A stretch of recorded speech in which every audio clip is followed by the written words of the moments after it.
I had no idea the British press was so bigoted.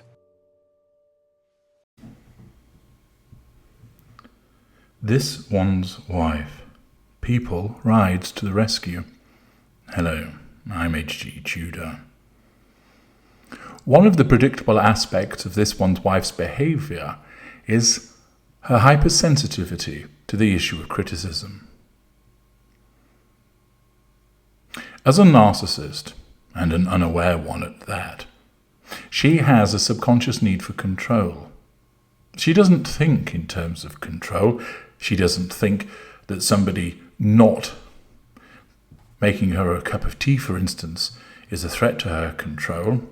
Her narcissism tells her that that person is unkind. When she reads about ridicule of what she wears, she doesn't think, oh, that's affected my control over those readers. Her narcissism causes her to dismiss those individuals by regarding them as hate-filled bigots. But what is happening is that her narcissism means that not only is she sensitive to threats to control, but therefore she must react and respond to them. And she does, like any narcissist, through the three assertions of control, dealing with the issue of control directly, indirectly, or by withdrawal.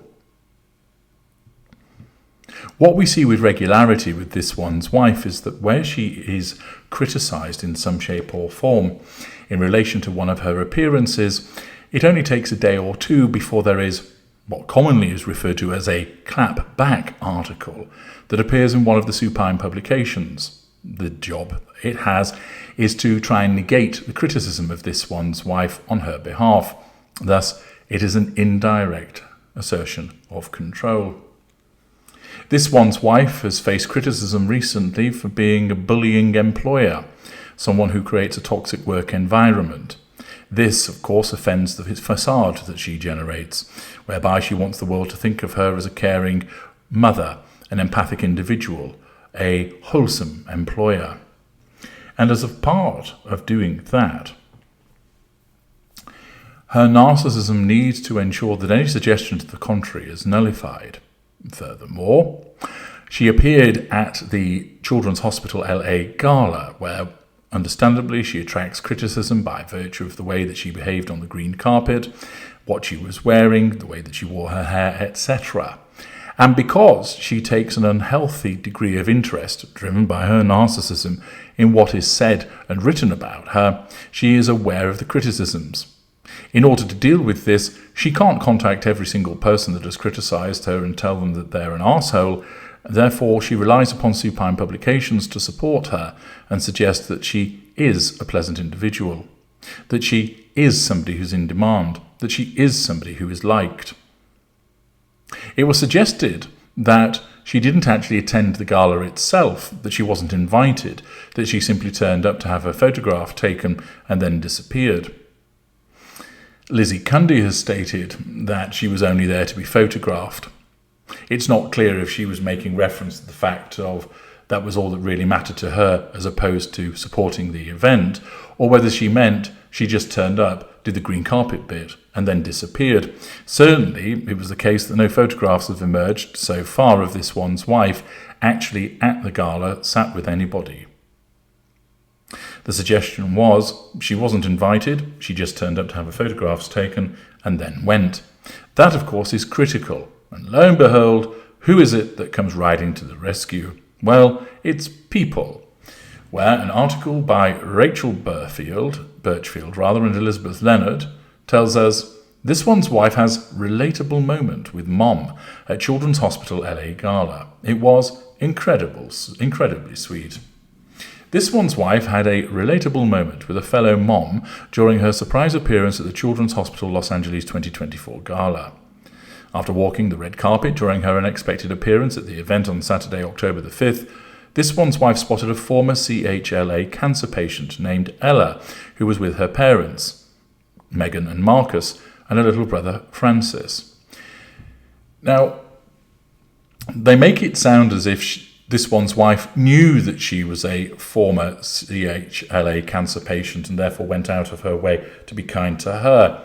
She didn't. She simply spotted a photo opportunity because there was a family of colour. According to an attendee at the gala, this one's wife went up to Ella, crouched down to her level, asked what her name was and told her she was beautiful. Assertion of control by flattery.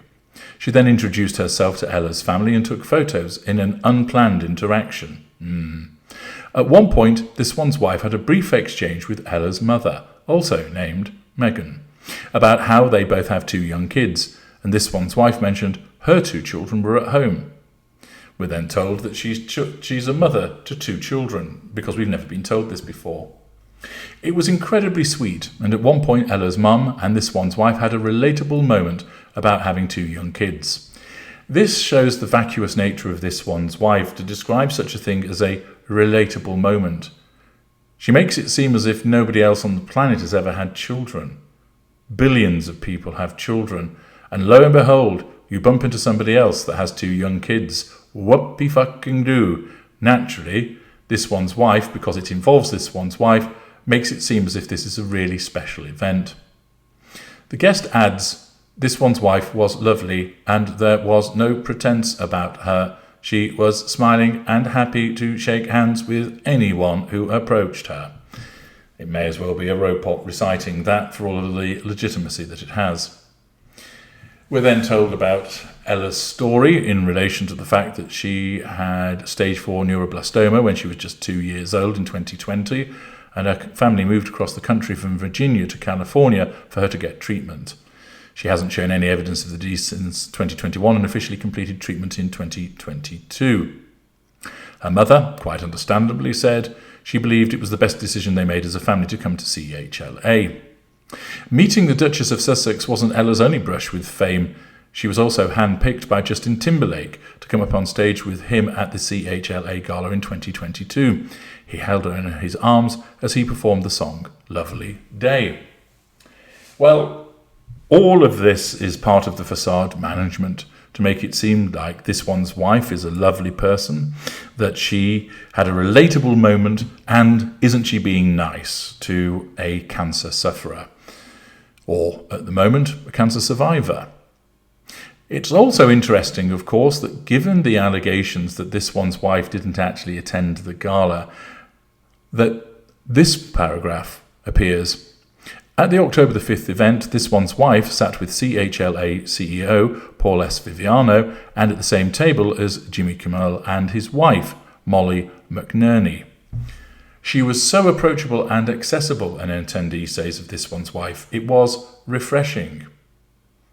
Though her appearance at the gala was a surprise, this one's wife has been a long-time supporter of the hospital. On March 21st, this one's wife visited CHLA to lead a literally healing session where she used her acting chops to illuminate story time with the kids. I'm sure they were delighted by that. Children were laughing and singing as the Duchess turned into character with every page as she read patient favourite books like Rosie the Riveter, Pete the Cat and I Saw a Cat. According to a statement, this one's wife gave animated readings, adding voice inflections and gestures to go along with the stories as she excitedly showed the cover of Rosie Revere, Engineer. She told the group, "This is one of my favourites," according to a video from the visit.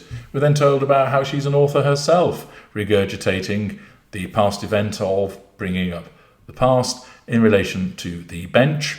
We then have bringing up the past again in relation to her wearing the red Carolina Herrera gown from November 2021.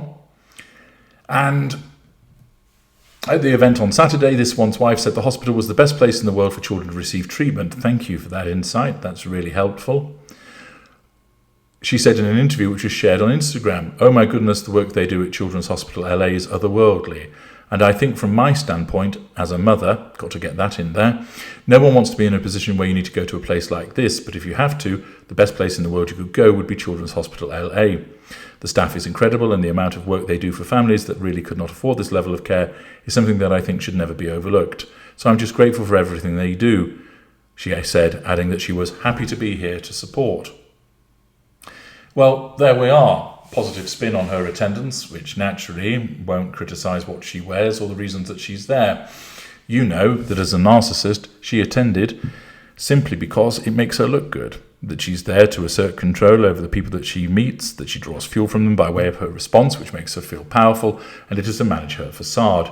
she doesn't realise she's doing all of those things. Her narcissism controls her in that regard to ensure that she gets the validating experience of responses and favourable coverage. It's also the case that people rise to the rescue to make it seem like she is a kind and caring person, managing that facade once again, and suggesting that she actually did attend the event itself, contrary to what people have stated. Whether you believe that or not, well, you can make your own minds up about it. Is people telling a porcupine and she didn't actually attend? Interestingly, we don't see any pictures of her. We just see her on the green carpet. But you can make your own minds up about that. Is it the case that those that have said that she didn't actually attend the event are wrong, and she did, and people are correct in what they're stating? Or is it the case she didn't attend and people are just trotting out propaganda on her behalf? You can make your own mind up about that. But what is clear is this article rises to the rescue in order to try and make it look like she's a wonderful, caring person who was very nice to a young former cancer sufferer. You all know that this was just simply more of her narcissism in action. I'm HG Tudor. Thank you for listening.